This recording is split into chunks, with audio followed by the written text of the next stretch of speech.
Myself Kirtna from final year, and my topic is Ayurveda for the future.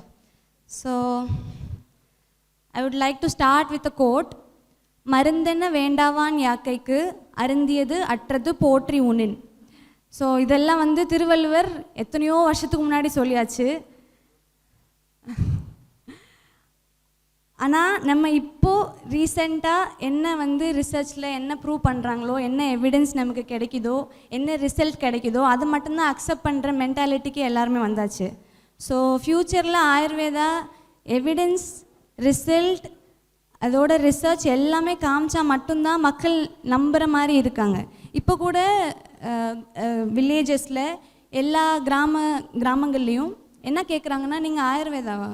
ஓ, ஊசிக்கும் உங்களுக்கும் சம்மந்தம் இல்லைல்ல, இன்ஜெக்ஷனுக்கும் உங்களுக்கும் சம்மந்தம் இல்லை, நீங்கள் கஷாயம் அந்த மாதிரி தானே ஏதோ தருவீங்க அப்படின்னு. சர்ஜரி இருக்கான்றதுலாம் அவங்களுக்கு ஒரு அந்த நாலேஜே அவங்களுக்கு நிறைய பேருக்கு போய் சேரல. நம்மளோட மெடிசன் என்ன அப்படின்றது நிறைய பேருக்கு போய் சேரல.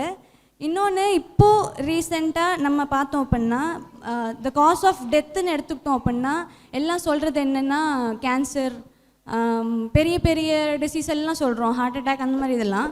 ஆனால் மேக்ஸிமம் நம்ம சொல்கிறது ரிசல்ட் என்ன சொல்லுது அப்படின்னா அட்வர்ஸ் ட்ரக் ரியாக்ஷன் தான் இருக்கிறதுலே அதிகமான காஸ் ஆஃப் டெத்தாக இருக்குது.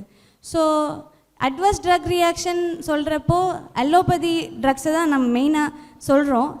எதுக்கு எடுத்தாலும் என்ஏஎஸ்ஐடிஎஸ், ஸ்டீராய்ட்ஸு, எல்லா ட்ரக்ஸும் என்ன பண்ணுது அப்படின்னா டெப்ளீட் பண்ணுது, அந்த லைஃபே டெப்ளீட் பண்ணுது. நம்ம எல்லோரும் இண்டிவிஜுவல்னு சொல்கிறோம். நம்மலாம் இண்டிவிஜுவல்ஸா இல்லை பீயிங்ஸா அப்படின்ற டிஃப்ரென்ஷியேஷனே நமக்கு இன்னும் ஒரு கிடைக்கல. நம்மளை பற்றின புரிதல் நமக்கு ரொம்ப கம்மியாக இருக்கிறனால தான் இவ்வளோ சிக்கல். இப்போது நம்ம பெட்ரோல்லேருந்து எலக்ட்ரிக்கு சேஞ்ச் பண்ணப்போ எல்லாத்துக்கும் ஒரு ஹாப்பினஸ்ஸு, பொல்யூஷன் கம்மி ஆகிடுச்சு, ஸ்கூட்டி எல்லாம் வந்துருச்சு, ஓகே. அதுக்கு அப்டேஷன் தேவை. அலோபதியில் ஏஐ, ரோபோட்டிக்ஸ், அதுக்கு அப்டேஷன் தேவை. ஆனால் ஆயுர்வேதானா அது ரொம்ப பழசாச்சே அப்படின்ற தாட் மட்டும் ஏன்னு தெரில. இப்போ நம்ம ப்ரெசென்ட் பண்ணதுலேயுமே, நம்ம ஸ்டூடெண்ட்ஸ் ப்ரெசென்ட் பண்ணதுலேயுமே நியூட்ராக்யூட்டிகல்ஸ் ப்ரெசென்ட் பண்ணாங்க, ஏஐ ரோபோட்டிக்ஸ் ப்ரெசென்ட் பண்ணாங்க. எல்லாமே Ayurveda in robotics, Ayurveda in AI, Ayurveda and nutraceuticals அப்படின்னு தான் ப்ரெசென்ட் பண்ணாங்க. ஆனால் அது பெரிய லெவலில் பேசப்படல. அதுக்கான ஆர்வம், அதுக்கான இன்ட்ரெஸ்ட் ஏன் ரொம்ப கம்மியாக இருக்குதுன்னு, எல்லோரும் ரொம்ப செடன்ட்ரியாக வாழணும், எல்லாம் ரொம்ப ஸ்பீடாக கிடைக்கணும், எல்லாமே வேகமாக நடக்கணும், அடிபட்டுருச்சா உடனே ட்ரீட் பண்ணணும், எல்லாமே நமக்கு எல்லாமே அப்படி தான். ஃபுட்டு முதற்கொண்டு அப்படி தான், மெடிசன் எல்லாமே அப்படி தான். நமக்கு ஃபீவர் வந்தாலோ கோல்டு வந்தாலோ உடனே டோலோ 65, டோலோ 650 இல்லைன்னா பேராசிட்டமல். ஃப்யூச்சரில் மேபி எல்லார் வீட்லேயும் நம்ம பாட்டிங்க சொன்ன மாதிரி அந்த ரா ட்ரக்ஸ் இல்லைனாலும் நம்ம ஆயுர்வேதா மெடிக்கேஷன்ஸ் இருந்தால் அதுவே நமக்கு ஒரு பெரிய பூனாக தான் இருக்கும்.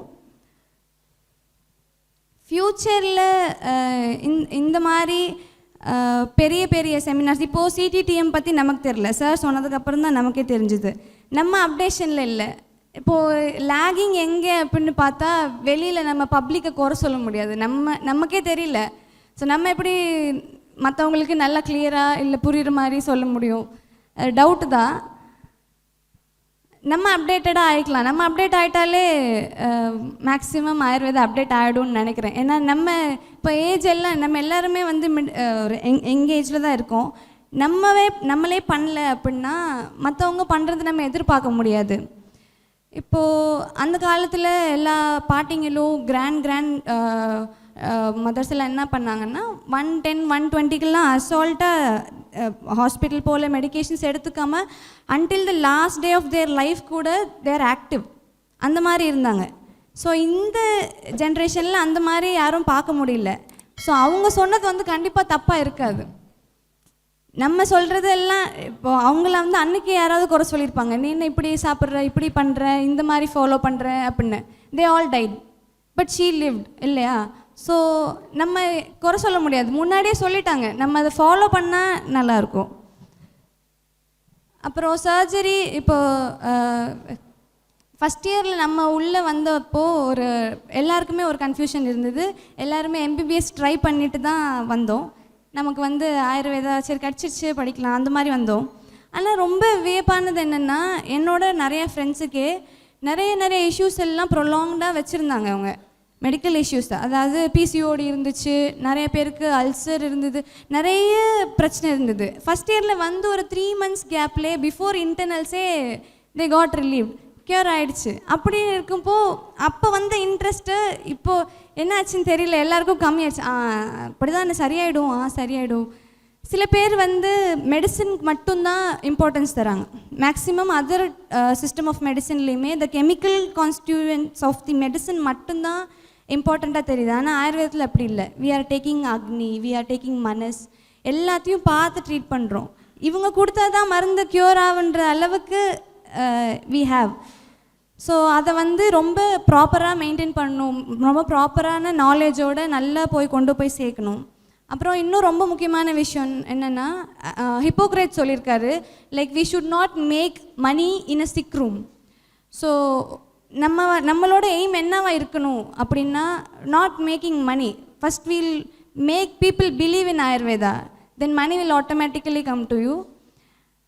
அது நான் சொல்லணும்னு நினச்சேன்.